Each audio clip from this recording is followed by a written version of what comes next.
Test 6. You will hear a number of different recordings, and you will have to answer questions on what you hear. There will be time for you to read the instructions and questions, and you will have a chance to check your work. All the recordings will be played once only. The test is in 4 sections. At the end of the test, you will be given 10 minutes to transfer your answers to an answer sheet. Now turn to Section 1. Section 1. You will hear a woman talking to a man who works in a tourist information office. First, you have some time to look at questions 1 to 6. Pause the recording for 30 seconds.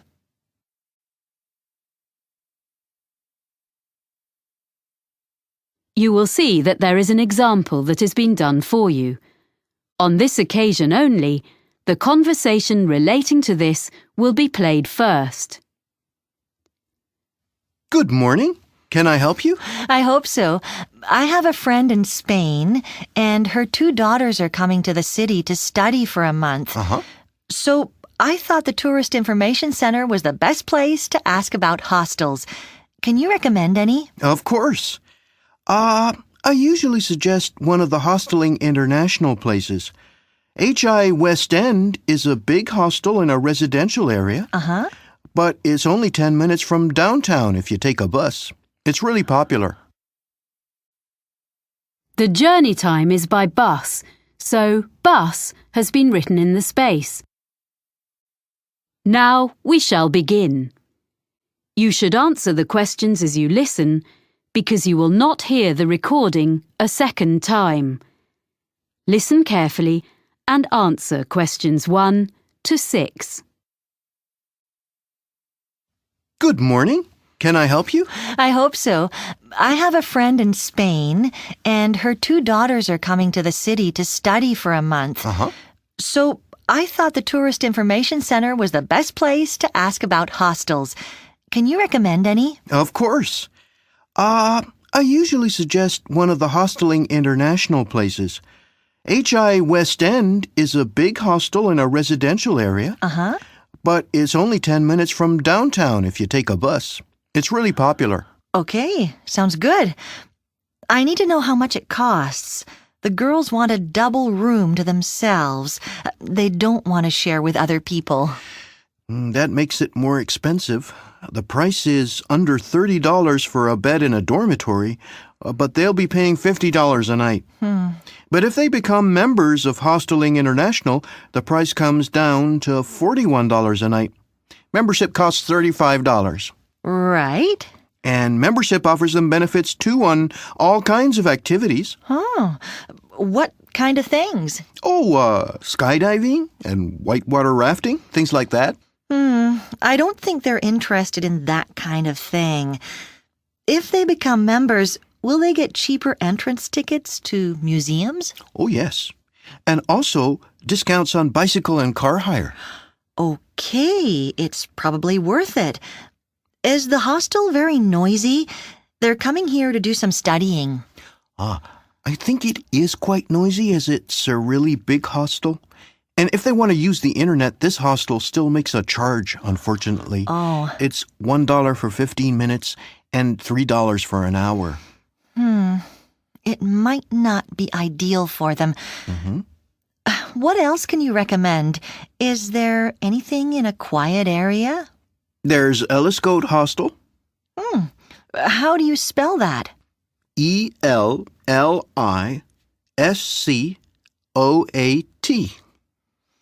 I've never heard that name before. And where is that? It's on the beach looking over the bay. Here, look on the map. Oh. It's quiet, but not far from Dragon Island.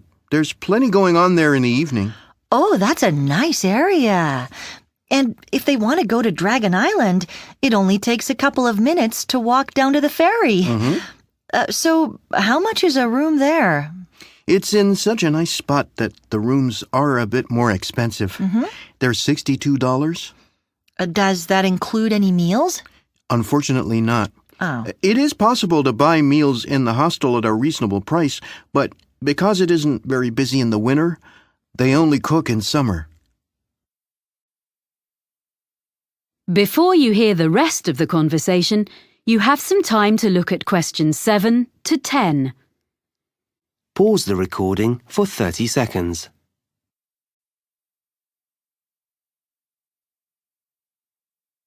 Now listen and answer questions 7 to 10. Oh, I think I know the place you mean. It's an old building, isn't it? Yes, it's well known as it's one of the oldest in the city. There's been a hotel there since 1887 when it was first built. It was turned into a hostel in 1985, and they've invested a lot of money restoring it inside. They'd like that. But I'm just looking on the map at where their college is. It's right in the center. It is a bit far for them from there. The hostel actually has scooters for hire at a very good price, so they could do that. It would be quicker than cycling or walking to the center. It is a bit expensive, but it sounds like the best one so far, unless there's something a bit cheaper. Okay, what about the backpackers hostel? That's not so expensive. It's in a side street in the entertainment district. They wouldn't need to go far to find everything they want. They could walk everywhere. And it's very reasonable. Only $45 and another $5 if they want to have breakfast. But what about other meals? There's no cafe, but on each floor in this hostel, there's a kitchen for residents to cook in. Oh. I'm not sure how well equipped they are, but it should be fine for basic meals. Well, that's really very helpful. I'll pass all this information on now.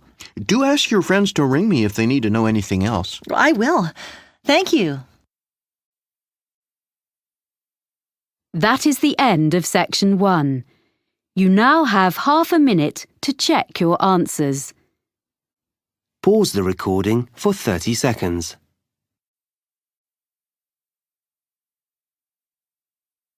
Now turn to section 2. Section 2. You will hear an audio guide to a public library. First, you have some time to look at questions 11 to 15. Pause the recording for 30 seconds.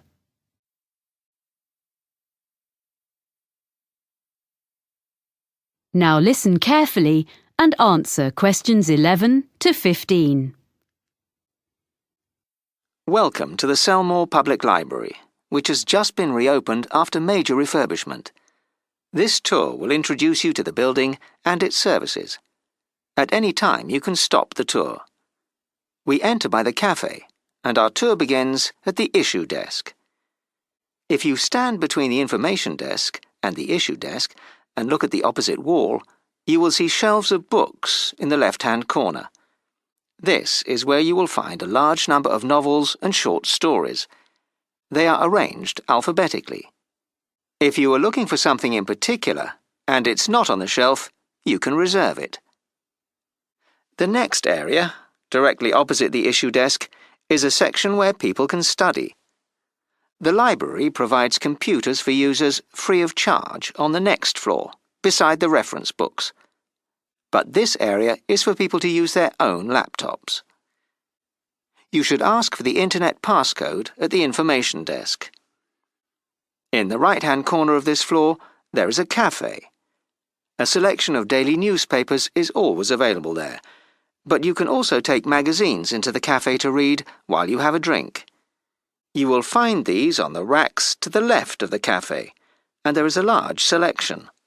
They are for reference only and cannot be borrowed, but you are welcome to photocopy any articles of interest. We ask you to return them when you have finished. You are not allowed to take fiction or any other books from the shelves into the cafe. Next to the cafe is the exit door leading to the stairs and escalator to the other floors. The largest collection of books in the library is fiction, and the next largest is non-fiction, which is in the corner of this floor opposite the cafe. These can all be borrowed, as opposed to the reference books on the next floor, most of which cannot be taken out of the library, but they can be photocopied. There are several photocopiers available for this purpose downstairs in the basement. To one side of the issue desk is a door leading onto a gallery. This was added to the library as a public space where talks are given once a week on a Saturday by visiting authors of both fiction and non-fiction. It also houses the biography section. There are notices advertising the talks in the study area. Any books that you want to borrow should be taken to the issue desk. Before we leave this floor, I will give you some information about using the library. There are also helpful notices by the information desk. Before you hear the rest of the talk, you have some time to look at questions 16 to 20. Pause the recording for 30 seconds.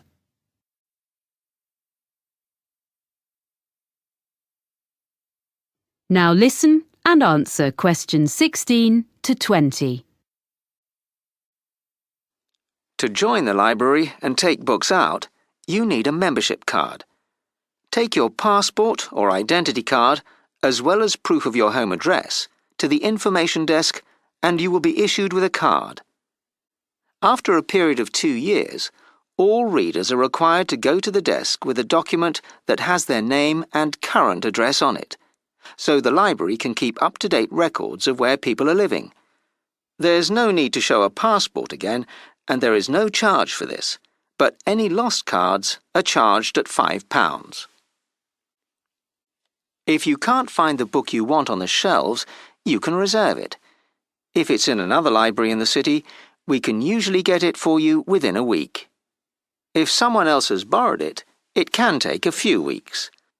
Either way, we notify you by phone or email when the item is available to be picked up. We will hold it for you for 5 days.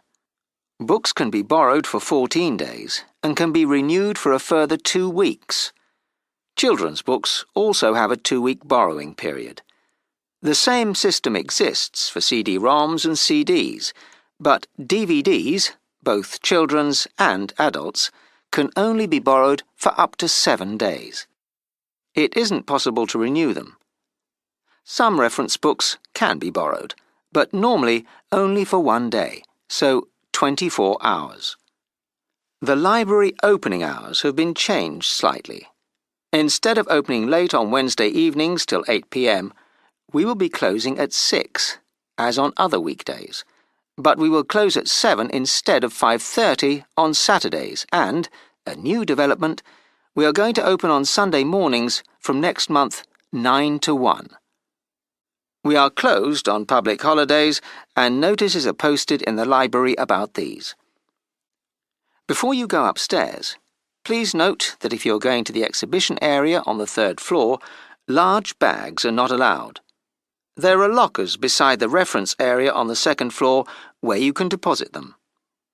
If you need change, you can get that from the information desk on the 1st floor. Now press pause and proceed to the 2nd floor. When you reach the top of the stairs, press play. That is the end of section 2. You now have half a minute to check your answers. Pause the recording for 30 seconds.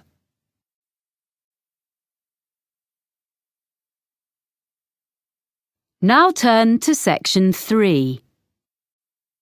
Section 3. You will hear a university tutor talking to 2 students about a presentation they have made in a recent botany seminar. First, you have some time to look at questions 21 to 25.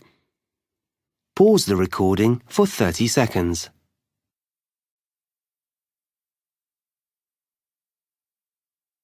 Now listen carefully and answer questions 21 to 25. Well, Anita and Lee, that was an interesting presentation you made about John Chapman. Thanks. There are a few points I'd like to run through before you write it up. One thing which you didn't explain was why you decided to do a presentation on this man who spread apple varieties across the US. Well, ages ago, we were chatting about stuff we'd read as children, and I told Lee the Johnny Appleseed story. I had these American storybooks when I was small. Then when we were looking into the area of domesticated species of plants for our presentation, we realised that the introduction of the apple with the settlers in the US would be a good case study. And I remembered Chapman, so we looked up the real guy behind the legend. Right. I think that would have made a good intro. I thought it was too personal. Just a couple of minutes would have drawn your listeners in. Anyway, now a more serious point. You didn't mention the sources of some of your information. We used some books and journal articles and did an internet search and found some good sites. We've put them on the back of the handout we gave everyone at the end. Oh, let me see. Oh, here it is. Johnny Appleseed, Man and Myth, 1967. Well, the thing is, you really have to make this explicit when you talk. And anything you show, data you project from your laptop, etc., you must have the source on it. Right, OK. At least you have got it all documented. I was a bit concerned about that. Sorry. Anyway, now the content of your talk. What your listeners wanted to understand was whether there were apples in the US before the Europeans started to live there. Well, you told us the early settlers had brought young apple trees, but that few of them had thrived because the climate was harsh. But what about native species? I don't think you were very clear about species already there. According to what I've read, there were some crab apples, but that was all. Everything that people now think of as traditional American apples was species that the Europeans either introduced or bred by chance. Because they tended to sow seeds rather than use grafting. Yes, quite. But what to me was fascinating, and I saw most members of your audience start to take notes, was when you discussed how the apple genes spread via the Silk Route into Europe from the wild apple woods of Kazakhstan. Yes, well, I'd like to have said more about the development of grafting in ancient China as a way of producing predictable varieties. It was so early in history. But it's the natural development of the original wild apple into new species that people wanted more about, which says a lot for your presentation. You enthused your audience. So now we need to discuss the form your follow-up work will take. Are you going to produce a paper? Or are you thinking of putting it all up on the department website? I felt we could do both, and we could do a poster of some of the data.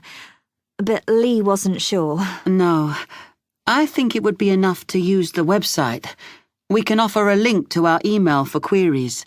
That would save time and trees. I think Lee's right. A poster would be nice, but it'd take too much time. OK. Before you hear the rest of the conversation, you have some time to look at questions 26 to 30. Pause the recording for 30 seconds.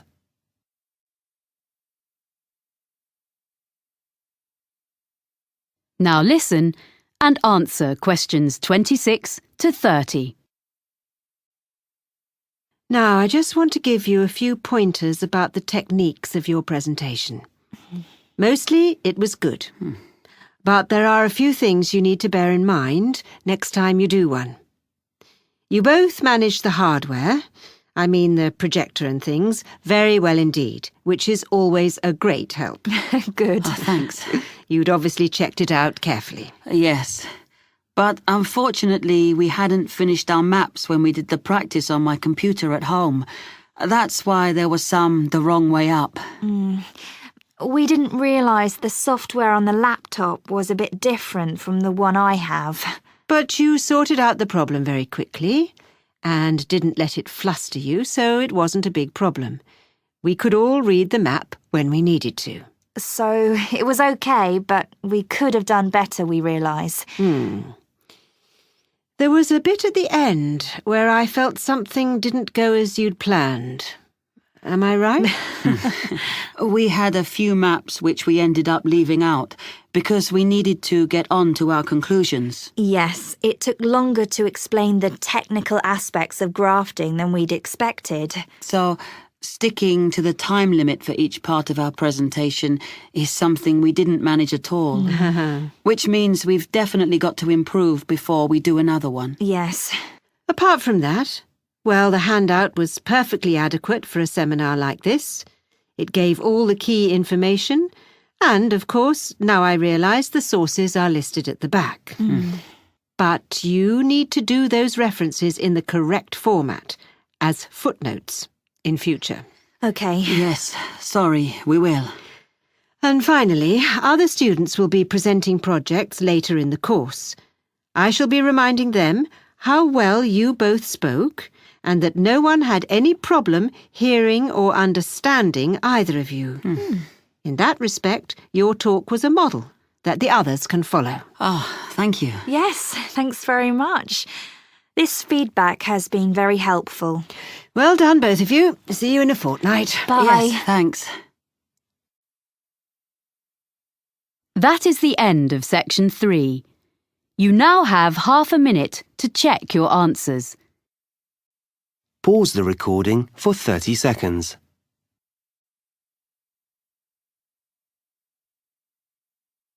Now turn to section 4.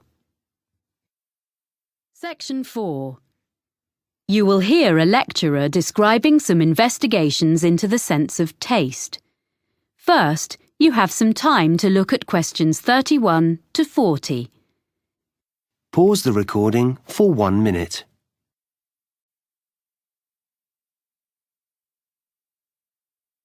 Now listen carefully and answer questions 31 to 40. This morning, I'm going to describe for you a few of the kinds of experiments that have been used to investigate the sense of taste, which is now recognised as being a far more complex and important area of neurological science than was previously believed by most people.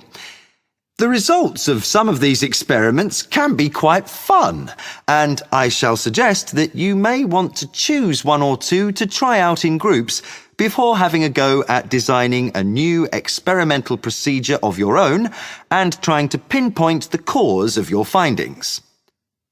The first one concerns a marketing exercise by a soft drinks company. The green colour of some cans was altered by the addition of yellow, so they were a brighter green. Then, test subjects were asked what they thought about the flavour of the drink in the new style cans, and they stated that there was more lime in the drink if it was in the ones with the new colour. Now, this was because the brain picks up cues from the way the product is presented, as well as the product itself, which trigger taste sensations. Before food was packaged, humans used colour to gauge the ripeness of fruit, for example. Next, there's the old problem with chewing gum. Everyone knows that after a few minutes chewing, it loses its minty flavour. However, if you ask people to chew up to the point where it becomes tasteless, and then ask them to eat a little sugar and continue chewing, to most people's surprise, what happens is that the original mintiness actually returns, because it is the sweetness which is needed to make the mintiness perceptible. So, combinations of flavours can be significant, as the brain needs one of them in order to recognise the other. Another experiment demonstrates something we've all done. Drink half a fizzy drink straight from the fridge and then leave it at room temperature for a while. Take a sip and you may well decide you don't like it. The warm drink is too sweet to be refreshing. So, put the rest back in the fridge until it's chilled again. Now try it. Much better. Of course, the sweetness doesn't change. It is our perception, because how sweet it tastes depends on the temperature. The extent to which the drink is sweetened is less evident if the drink has been cooled. Another interesting result has been derived from experiments with sound. One of these involved eating crisps. Subjects were put into soundproof rooms and given batches of crisps to eat. As they ate, the sound of crunching which they made as they ate the crisps was played back to them. This was adjusted so that they sometimes heard the crunching as louder, or at other times more high-frequency sounds were audible in the sound feedback that accompanied their eating. Fascinatingly, if the sound level was louder or higher frequency, they reported that the crisps were actually fresher. Of course, the crisps were in fact the same every time. So, it was clear that the level and quality of what they were hearing was influencing their taste perceptions. So, we've looked briefly at colour, at complementary flavours, at temperature and sound. It seems that all the senses are working together here. But what about the sense of touch? A number of experiments have been done in this area. If you take, for instance, cheese sauce and prepare different versions, some thicker and some thinner, but without any alteration in the strength of flavour, what do you think the subjects perceive? Yep.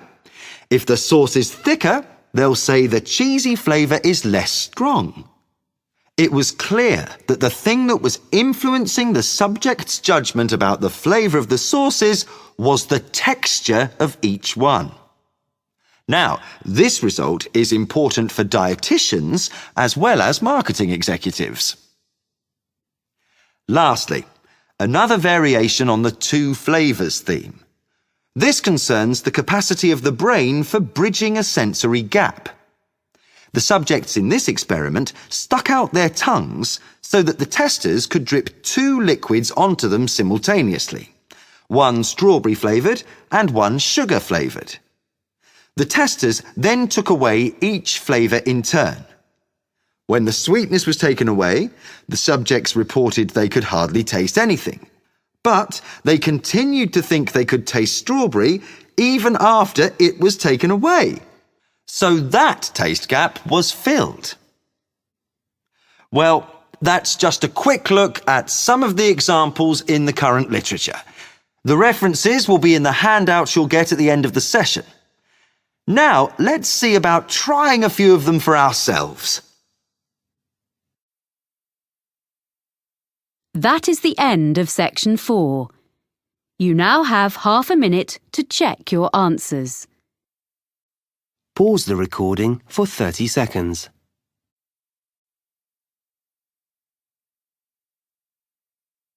That is the end of the listening test.